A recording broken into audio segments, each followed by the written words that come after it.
1절 위에 표제어를 한번 보세요. 거기 보면 뭐라고 써 있어요? 다윗의 시가yon 그래놓고 베냐민인 구시의 말에 따라 여호와께 드린 노래 이렇게 돼 있어요. 표제어가 두 가지로 되어 있습니다. 먼저 다윗의 시가yon 이렇게 되어 있습니다. 시가연이라고 하는 단어가 무슨 뜻인지는 파악하기가 쉽지 않다고 얘기합니다. 다만 이 단어가 방황하다, 비틀거리다 이런 어떤 의미에서 온 것으로 여겨진대요. 그렇다면 다윗의 시가연이라고 하는 이 말은 뭐냐면 다윗이 어떤 한 사건으로 인해서 심하게 충격을 받고서 아까 방황하다, 비틀거리다 그랬잖아요. 그러니까 지금 마음이 비틀거리는 상태를 노래한 슬픈 노래다.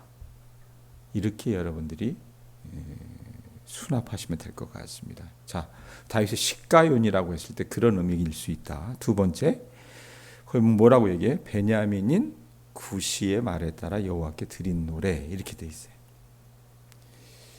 시가연뿐만 아니라 베냐민인 구시라고 하는 이 사람도 성경에는 나타나지 않는 인물입니다. 이 사람 이름을 봐서는 이스라엘 자손이 아닌 이방인이었지만 귀화한다 그러잖아요. 귀화해서 베냐민 지파에 소속된 것으로 그렇게 생각해 볼 수 있습니다. 자, 그렇게 볼 수 있고 또 다르게는 뭐냐면 베냐민 사람의 대표적인 인물이 누구예요? 다윗에게 적개심을 가졌던 사람이 사울 왕일 것입니다. 자, 다윗 시대 대표적인 베냐민 지파에 속한 사람은 두말할 필요 없이 사울 왕이란 얘기입니다. 근데 사울 왕은 누구예요? 다윗의 주군이자 장인이었고 다윗은 사울 왕의 신하이자 사위였다 그 말입니다. 그래서 모르겠어요. 좀 창피해서 그랬는지 모르겠지만 베냐민인 사울이라고 표현하지 않고 뭐라고 그랬어요? 베냐민인 구시라고 전혀 다른 사람인 것처럼 말한 것도 같습니다. 자, 만약에 이 베냐민인 구시가 사울 왕이라고 우리가 추정을 한다면 이 시편의 배경이 되는 말씀이 있어요. 어느 때냐면 사무엘하 24장에 보면 다윗이 사울 왕의 칼을 피해서 도망 다녔을 때 엔게디 황무지에 있을 때, 또 사무엘하 26장에 보면 다윗이 하길라 산에 있을 때에 아마 이 사건이 벌어지지 않았는가 그렇게 얘기를 해요. 자, 그 사건에 여러분 공통된 특징이 뭐냐면 다윗을 쫓아다녔던 그 사울을 다윗이 죽일 기회가 있었습니다. 근데 그렇게 하지 않았어요. 사울 왕이 이 다윗을 죽이려고 군사 3,000명을 뽑아가지고 날마다 쫓아다녔어요.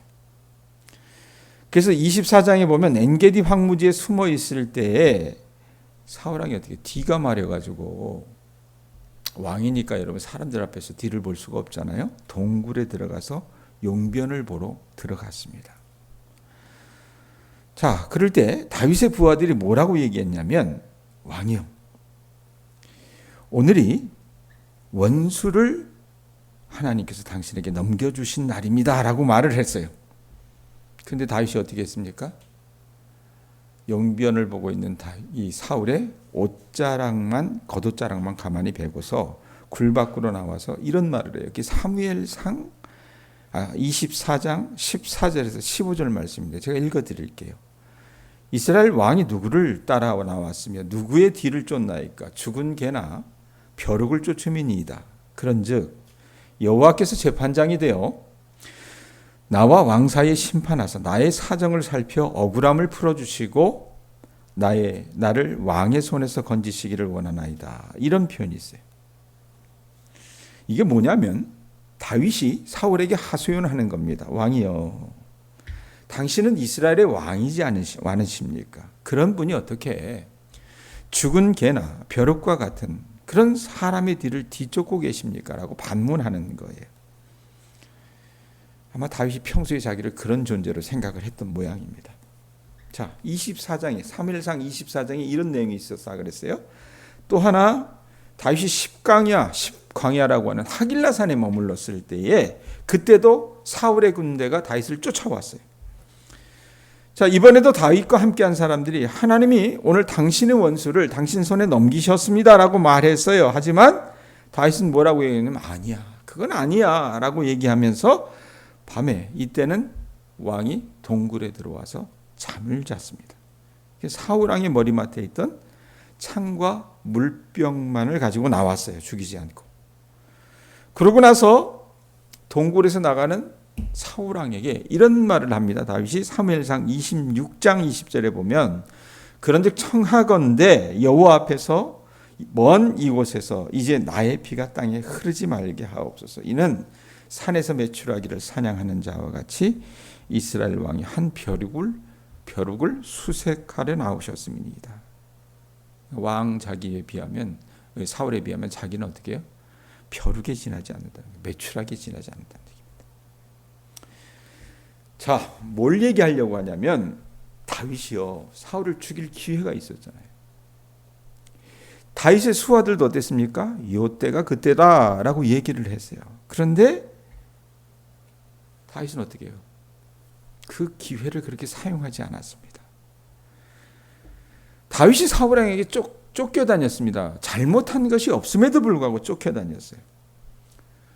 그런 상황 속에서 사무엘상 24장, 26장 그리고 오늘 시편 7편을 보면 이게 다 비슷한 상황으로 보시면 될 것 같아요. 자, 그런 속에서 다윗이 여러분 누구를 먼저 바라봅니까? 1절 보세요. 7편 1절. 앞에 보면 하나님을 어떻게 표현해요? 여호와 내 하나님이여 라고 표현해요. 내 하나님이여. 예? 우리도 여러분 살아가면서 상황이 어렵고 힘이 들거나 내가 전혀 예측하지 않았던 그런 방식대로 내 삶이 열려지거나 이럴 때 하나님을 향해서 어떻게 합니까? 원망하죠. 기도하면서 도대체 하나님 어디에 계시며 무엇하고 계십니까? 어떻게 제 삶에 이런 재앙을 가져다 주실 수 있습니까? 그렇게 하소연해요. 하소연하지만 다윗은 여러분 어떻게 했냐면 비슷한 상황이지만 하나님을 찾았어요. 내 하나님이여 라고 하면서 입을 열었습니다. 다윗의 고백이에요. 시편에 보면 그게 달라요, 여러분. 하나님께서 여러분 아무리 아브라함의 하나님, 이삭의 하나님, 야곱의 하나님이 되신다 하더라도 다윗에게 그러했던 것처럼 그분이 나의 하나님, 나의 하나님으로 고백되지 않으신 분이라면 여러분 나의 삶은요 헛된 삶이 될 수 있다고 말입니다. 다윗은요 시편에서 보면 그의 하나님은 언제나 나의 하나님 1인칭으로 고백을 해요. 다윗의 다윗됨은요 사울 왕에게 쫓겨다니는 상황 속에서도 어떻게 하나님과 대면에 섰다는 거예요. 예? 왕이 올라 온 나라를 다스릴 때에도 자기 위에서 자기를 다스리시는 분이 하나님이라는 것을 알고 그 하나님과 대면했다 그 말이에요. 1인칭이었어요. 나의 하나님이었다는 얘기입니다. 예? 그가 자기 인생 속에서 나의 하나님, 자기 앞에 하나님이 있다는 것을 까마득히 잊어버린 때가 딱 2번 있었습니다. 어느 때입니까? 우리아의 아내 밧세바를 범했을 때. 또 한 번은 다윗의 노년에 어떻게 해요? 하나님이 허락하시지 않는 인구조사를 했을 때. 그때는 그가 하나님을 의식하지 않았다는 얘기입니다. 저나 여러분이나 오늘 이 시편 7편 1절 말씀 보면서 늘 하나님을 좀 인식할 수 있었으면 좋겠습니다. 자, 하나님을 1인칭으로 고백하는 것은 다윗만이 가져야 되는 태도가 아니라 모든 예수 믿는 사람들이 가져야 할 올바른 태도예요. 그거 아셔야 돼요. 그 다음에 1절 2절 읽습니다. 1절 2절 제가 읽습니다. 눈이 따라가 주세요. 여호와 내 하나님이여 내가 주께 피하오니 나를 쫓아오는 모든 자들에게서 나를 구원하여 내소서. 건져낼 자가 없으면 그들이 사자같이 나를 찢고 뜯을까 하나이다. 자, 뭐라고 얘기합니까? 여호와 내 하나님이여 내가 주께 피하오니 도망 다녔다 그랬잖아요. 그러니까 사무엘상 24장 26장에 보면 얼마나 쫓아왔는지 이 사람들이 여러분 다윗에게는 어떻게 보였다고 얘기해요? 2절 보면은 사자같이 보였다고 합니다. 사자, 백수의 장 사자같이 보였다고 합니다. 저는 아프리카에 2번 정도 다녀왔습니다. 케냐에 가면 마사이마라 국립공원이라고 하는 공원이 있어요. 공원이 어느 정도 크냐면 우리나라 면적이 한 반 정도 될까요? 어마어마하게 커요. 예? 거기 가면 사자를 포함해서 여러 종류의 들짐승들을 볼 수 있어요. 그런데 여러분, 사자가 자기보다 몸집이 큰 코끼리, 코뿔소, 하마, 들소, 예? 이런 짐승보다는 몸집이 작아요. 작지만 이 코끼리, 코뿔소, 하마, 들소 등은요, 초식 동물입니다. 풀을 먹는 동물들이기 때문에 이렇게 괴롭히지 않으면 공격을 안 해요. 그런데 사자는 다릅니다. 사자와 같은 크기의 동물은 사자를 이길 수 없어요. 사자들은 배가 고프면 어떻게 합니까? 자신들의 배를 채우기 위해서 다른 짐승들을 공격을 합니다. 특별히 공격할 때는 어디를 물어요? 목을 뭅니다. 목을 물어요. 예? 자, 그런데 다윗은요, 본래 직업이 뭐였어요? 왕이 되기 전에 목동이었습니다. 목동이었기 때문에 그가 양을 지키면서 이런 사자가 짐승을 물어가는 것을 직접 눈으로 보는 거예요. 그래서 그 뺏어가는 거 아까우니까 직접 싸우기도 했다 그 말입니다. 그래서 이 사자의 먹잇감을 공격하는 것이 어떤 방식인지, 그리고 그 짐승을 잡아서 이 사자가 얼마나 갈갈이 찢어 먹는지를 누구보다 잘 알고 있었어요. 그런데 지금 자기를 쫓아오는 이 사울왕을 포함한 이 무리들을 누구에 비유해요? 사자에 비유하고 다녀요. 사자에. 자기 처지가 여러분 어떻게 해요? 그런 초식동물, 사자에게 잡혀먹는 초식동물과 같은 그런 처지에 놓여 있다고 말입니다. 특별히 뭐라고 얘기합니까? 사자를 표현할 때 뭐라고 해요? 사자같이 나를 찢는다라는 표현을 합니다. 나를 찢고. 자, 이 나를 찢고라고 하는 그 표현 속에서 여러분, 나를이라고 하는 여러분 원래 의미는 뭐냐면 내 육체, 이게 아니라 내 영혼, 내 마음, 이런 뜻이에요. 내 목숨. 죽음의 위협을 느꼈던 것 같아요. 그래서 다윗은요, 뭐라고 얘기합니까? 1절 다시 봐요. 이런 절박한 상황 속에서 다윗이 여러분 어떻게 합니까? 내 하나님이요, 여호와 내 하나님이요, 내가 주께 뭐 했대요? 피했다라는 표현이에요. 피했다. 예? 하나님밖에는 피할 곳이 없었던 것 같아요. 이게 맞는 것 같습니다. 우리 살다 보면 여러분 어때요? 우리 인생도 하나님밖에는 피할 곳이 없잖아요. 자, 3절에서 5절 보세요.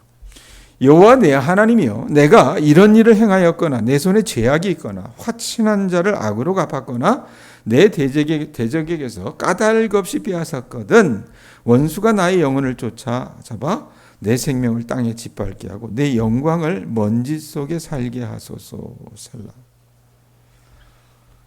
자, 이 사람들이 다윗을 잡아 죽이려고 쫓아다녔던 것도 있지만 더 힘든 건 뭐예요? 여러분, 1절 위에 표제해 보세요. 베냐민인 구시의 뭐에 대하여? 말에 대하여라는 표현이 있어요. 예? 차라리 창을 들고 칼을 들고 찔러 죽이려고 달려오면 피하면 될 일이지만 여러분 힘든 게 뭡니까? 이 말입니다. 말. 그 사람들이 쫓아다니면서 뭐라고 했냐면 다윗 저거 죄가 많아. 자기에게 선대한 사람들에게 정말로 대적질을 많이 해서 이러면서 중상모략을 했던 거예요. 그래서 다윗이 하나님 앞에 하소연합니다. 사람 앞에 하소연한다고 사람들이 여러분 그 얘기를 듣겠어요? 목회를 여러분 제가 해보니까 느끼는 게 뭐냐면 교인들은요, 목사가 진리를 가지고 한 말을 귀담아 듣지 않습니다. 교인들은 어떤지 알아요? 듣고 싶은 얘기만을 듣습니다. 아니, 교인들도 이러는데 여러분, 사람들은 오죽하겠냐 그 말입니다. 그 사람이 진실되게 살아가고 그 사람이 하나님 앞에 정말 충성되게 살아가는 것에 여러분 눈이 가 있지 않아요. 그저 먼저 들은 그 이야기가 진실이라고 생각을 하는 거예요. 다윗에게 이 사람들이 그랬다 그 말입니다. 이 베냐민인 구시, 사울을 포함한 그 주변 사람들이 다윗에게 험담을 했던 거예요. 저 악한 놈이다 이렇게 얘기를 했을 때 다윗이 하나님 앞에 하소연하는 겁니다. 하나님 저를 아시잖아요. 제가 주님 앞에 바른 삶을 살았습니다. 어떤 바른 삶을 살았어요? 앞서 사무엘상 24장, 26장 말씀드렸던 것처럼 엔게디 황무지에 있을 때, 십광야 하길라산에 숨어 있을 때 여러분 다윗은 얼마든지 자기 손에서 사울 왕의 목숨을 여러분 거둘 수도 있었지만 그렇게 하지 않았어요. 예? 그저 옷자락만 베고 내 손이 왕을 행하지 아니하리다 이렇게 말했다 그 말입니다. 그리고 사울 왕의 물병과 창만 가지고 나와서 왕의 창과 왕의 머리 곁에 있던 물병이 어디 있나 보라 이렇게 얘기했다 그 말입니다. 아니 그것만 단적으로 봐도 알 수 있잖아요. 그러면서 다윗이 자신의 삶에 대해서 어떤 기도를 드립니까? 8절 보세요. 8절. 여호와께서 만민에게 심판을 행하시오니 심판하시는 하나님이 여호와의 나의 의와 나의 성실함을 따라 나를 심판하소서. 이 사울과 사울의 이 잔당들이 이야기하는 것처럼 도당들이 이야기하는 것처럼 만약 다윗 자신이 지금까지 그의 삶을 하나님 앞에 그들이 말하는 것처럼 불의한 삶을 살았다면 다윗이 여러분 이 기도를 하나님 앞에 드릴 수 있었겠습니까? 다윗은요 앞서도 그랬잖아요. 하나님 앞에서 살았다 그랬죠. 그걸 딱 보면 어떻습니까? 오늘 말씀에 보면 하나님 앞에서 여러분 살뿐만 아니라 끊임없이 신앙생활하면서 말씀대로 살려고 몸부림을 친 흔적을 우리가 8절 말씀에서 볼 수 있다는 겁니다. 하나님 내가 주님 앞에 불의한 일을 행하였거든 주님이 내게 심판하옵소서라고 이야기하는 거예요. 자 그러면서 억울하잖아요. 자기를 이렇게 중상모략한 그 악인들에 대해서 뭐라고 얘기합니까? 6절 보세요. 6절. 여호와여 진노로 일어나사 내 대적들의 노를 막으시며 나를 위하여 깨소서. 주께서 심판을 명령하셨나이다. 자기 하고 싶은 말이 뭐예요? 하나님 보고 계시죠? 하나님의 진노하심으로 저 대적들의 노를 막아달라고 말하고 있는 거예요. 자, 다윗이 이렇게 기도를 드릴 수 있었던 것은 10절, 11절이 말합니다. 자, 어떻게 기도를, 왜 이런 기도를 할 수 있는가? 10절, 11절 보세요. 나의 방패는, 자기 방패는 뭐예요? 마음이 정직한 자를 구원하시는 하나님께 있도다라고 얘기해요. 11절, 하나님은 의로우신 재판장이시며 매일 분노하시는 하나님이시로다라고 해요. 인생이라고 하는 게 여러분 우리 손에 돈이 아무리 많다 하더라도 우리가 어떤 높은 자리에 올라갔다 하더라도 우리 스스로를 지킬 수 없는 게 인생이라는 것을 여러분 우리가 종종 보지 않습니까? 돈이 있으면 명예가 있으면 나 자신을 지킬 거라고 하는 착각을 합니다. 여러분 인생을 돌아보면 스스로 자기를 지킬 수 있는 사람은 아무도 없어요. 그걸 증명하는 것이 우리 자신이라고 말입니다. 내 인생을 내 마음대로 여러분 내 인생이 내 마음대로 지켜지고 내 마음대로 살 수 있었다면 여러분 우리가 이렇게 살지 않죠.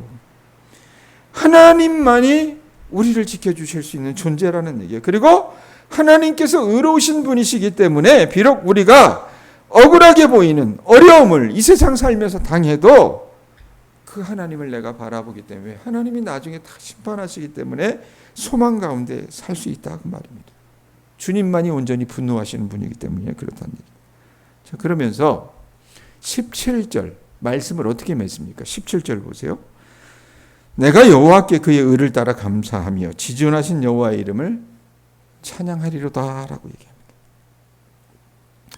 자, 억울한 상황이잖아요. 억울한 상황에서 하나님 앞에 하소연하는데 하소연만으로 끝나지 않고 어떻게 해요? 여호와의 이름을 찬양하리로다. 찬양으로 이 시를 끝맺고 있다 그 말입니다. 다윗은요 자신의 지금의 삶의 고통이 그것이 끝이 아니라는 사실을 알고 있었던 것 같아요. 그런 말 있잖아요. 끝날 때까지 끝난 게 아니다. 우리 권사님들 80을 넘게 사셨는데 뭐가 끝날 때까지 끝난 게 아니냐고 이렇게 생각할 수 있겠지만 하나님은 말씀하세요. 끝날 때까지 끝난 게 아니래요. 왜? 하나님께서 여러분의 연세가 아무리 많다 하더라도 여러분 자신의 삶을 돌아보시고 세워주시며 새롭게 해주실 것을 우리가 믿기 때문에 그렇습니다. 여러분, 우리가 이 땅 살아나가면서 지금 우리의 삶이, 우리 공동체의 어떤 형편이 아무리 어렵고 힘들어도 그것이 끝이 아닙니다. 그거 아시고요. 그걸 알 때 우리가 여러분 용기를 낼 수 있지 않을까 싶어요. 또한 내 삶이 좀 좋아요. 다른 사람보다 아무리 좋아 보여도 여러분 그것 또한 끝이 아닙니다. 그걸 안다면 우리가 어떻게 해요? 하나님과 사람 앞에서 겸손하게 살 수 있습니다. 이 은혜가 오늘 하루 우리 교인들의 삶을 붙들 수 있기를 주님의 이름으로 축원드립니다. 기도하겠습니다.